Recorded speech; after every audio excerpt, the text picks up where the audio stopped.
สบายดีพี่น้องปวงป่ายพบกันมื้อนี้หากระลงบินแล้วอ้อนี่ไปดิ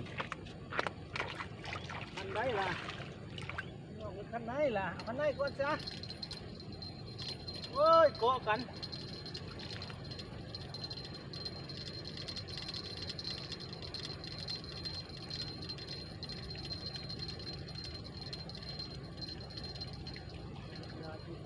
มึงมีปลาซ้ำโอ้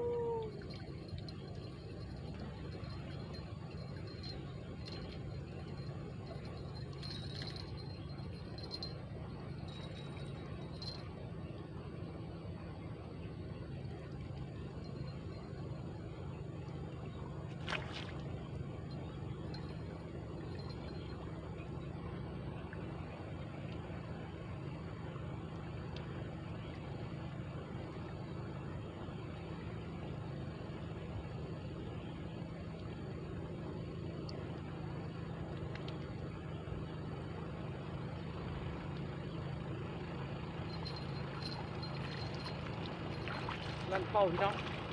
ใส่คันนะใส่คันนะเดี๋ยวเอาคันขึ้นมาก่อน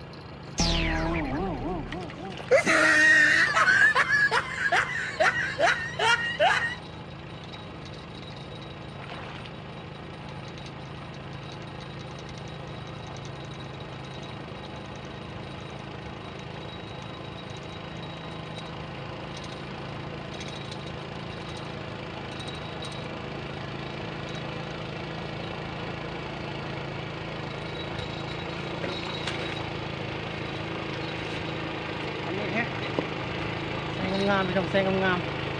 ใส่สวยๆเลยเปิ่มเลยพี่น้อง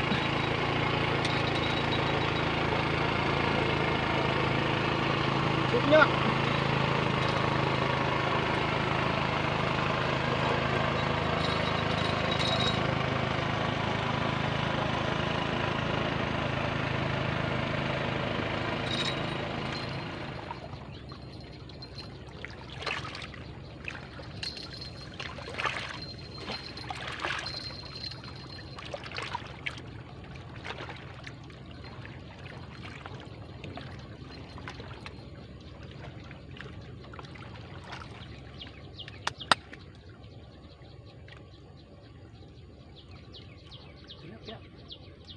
มาแล้ว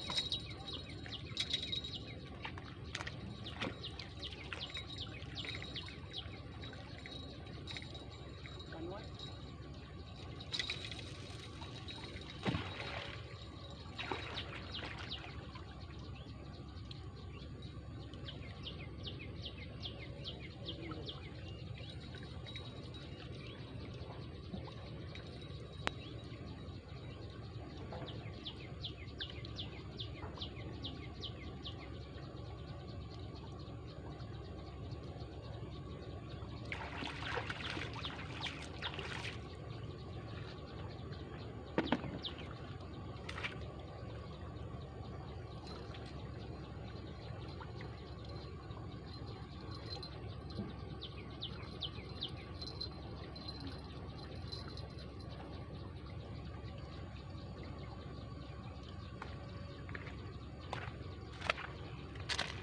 ทักทายสบายดีกันนี่พี่น้อง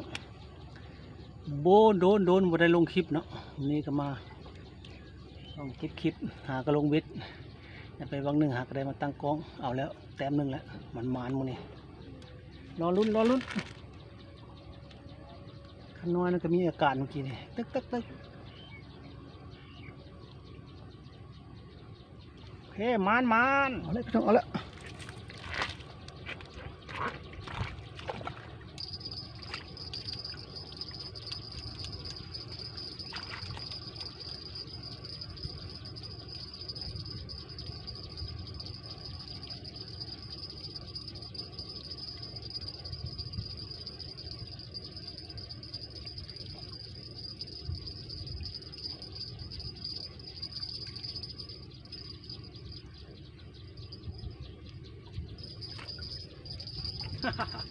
เส้นน้อยก็มา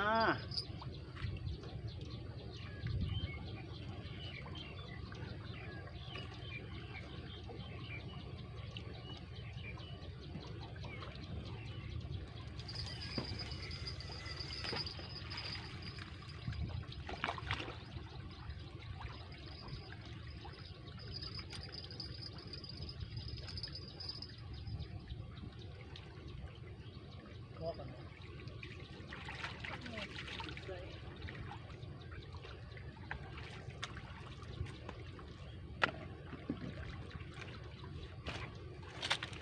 มาอีก1 แต้มใส่น้อยๆเอา2 นิ้ววันนี้เขาก็มากับสูตรเหมือนเดิมสูตรประหยัด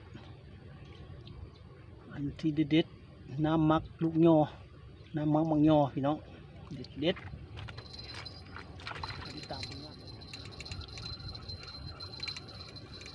ว้าย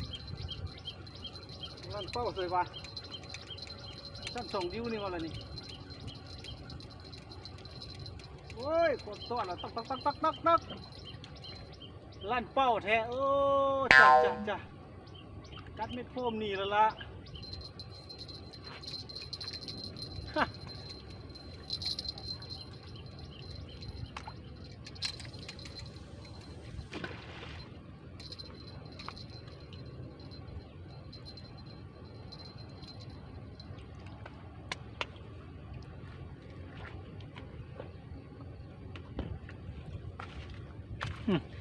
อยากกินเม็ดโฟมเลยหายวับเลย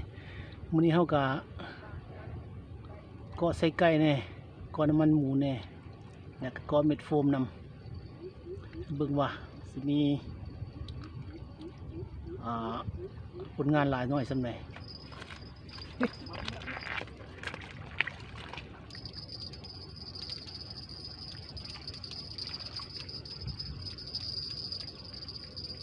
โอ้มีไส้รอบนี้มีไส้น้อยไส้ใหญ่บุหู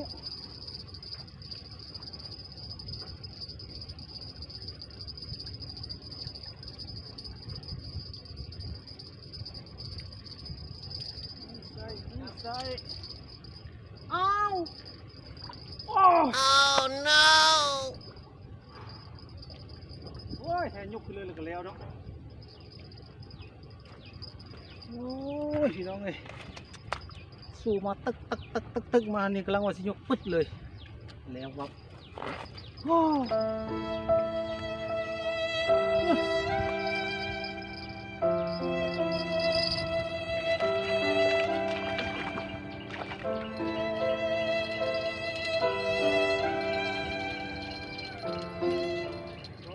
สนะ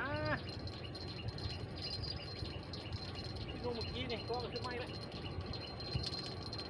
ป่าที่ป่าได้หรอกโคทางโน้โคทางใน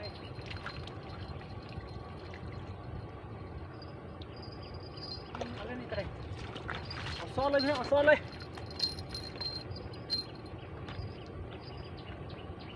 เอาทีมลงกี้นี่ไปเลย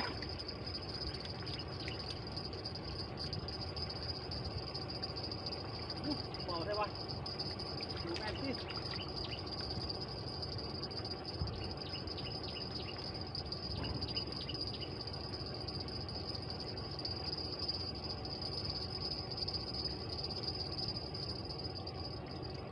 ใส่น้อยเดี๋ยวกินนี่เก่าเลยยังใส่ได้อยู่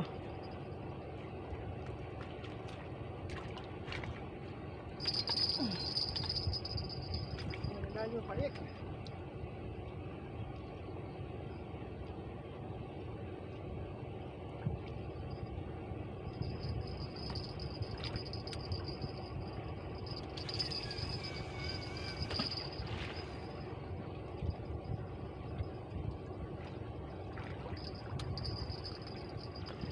จากรุดไป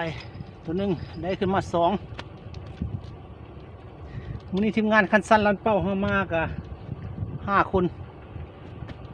เรียนตามครูก็เติบโตมันก็เป็นคู่กันน้ำนะเนาะน้ำคลองทั้งเขตเมืองปากกระดิ่งพี่ละทั้งบ้านซอดท่ากระถิ่นพี่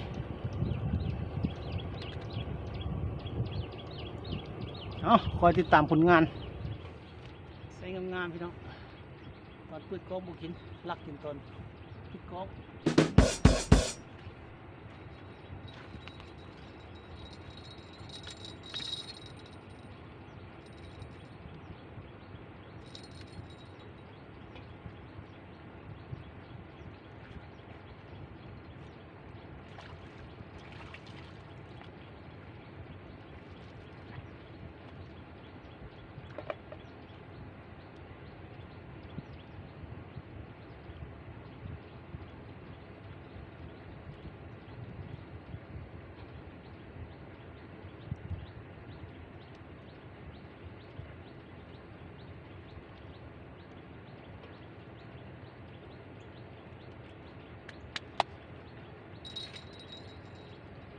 ปักน้ำยอ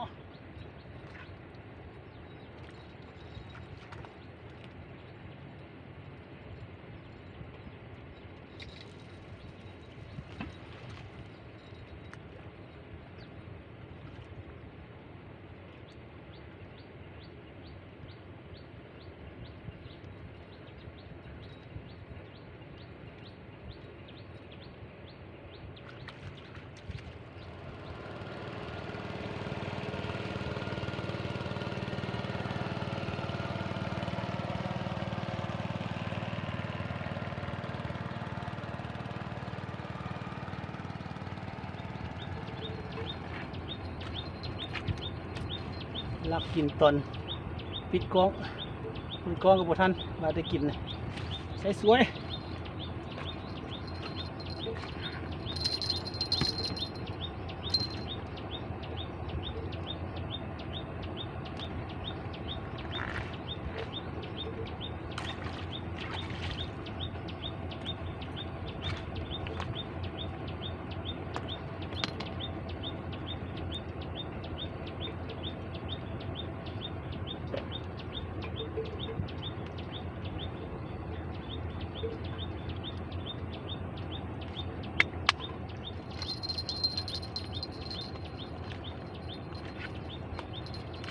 ทั้งกระมังงอก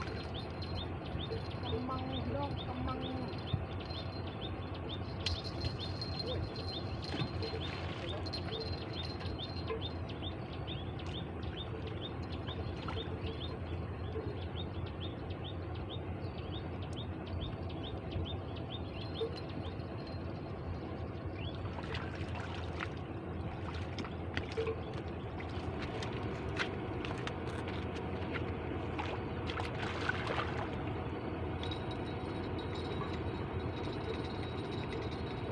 ตัวกันนี้เดียวให้มันคนละทางให้มันเข้าวันนี่ตัวเล่นปลาลูกนกไปไหนเจอที่ปลาอะไรเอ้าสั่งโอ้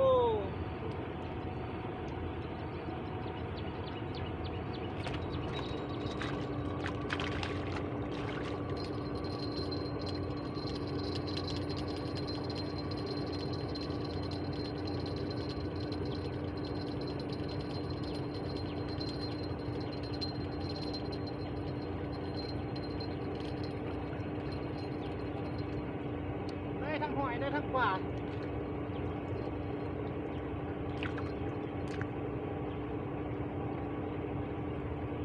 ใส่น้อยใส่น้อยนี่แล้ว1 แต้ม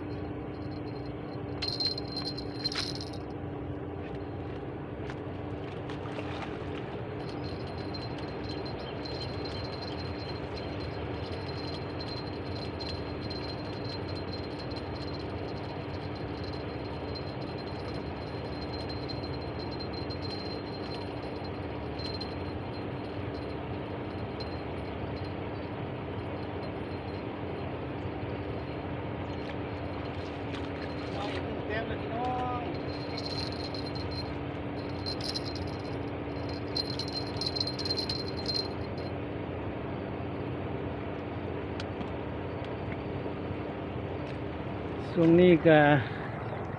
ถือว่าหายแวบไปดุนเติบเงียบเลยพูนผู้นึงอยู่พูนไก่ย้ายจากผู้ทึงลงมาปางเงียบย้ายลงมาทำงานเฮาคันสันลันเป่า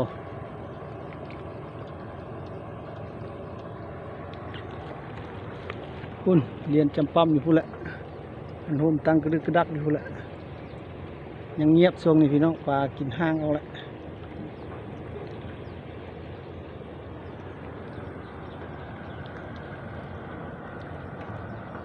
เป็นงานตอนเช้า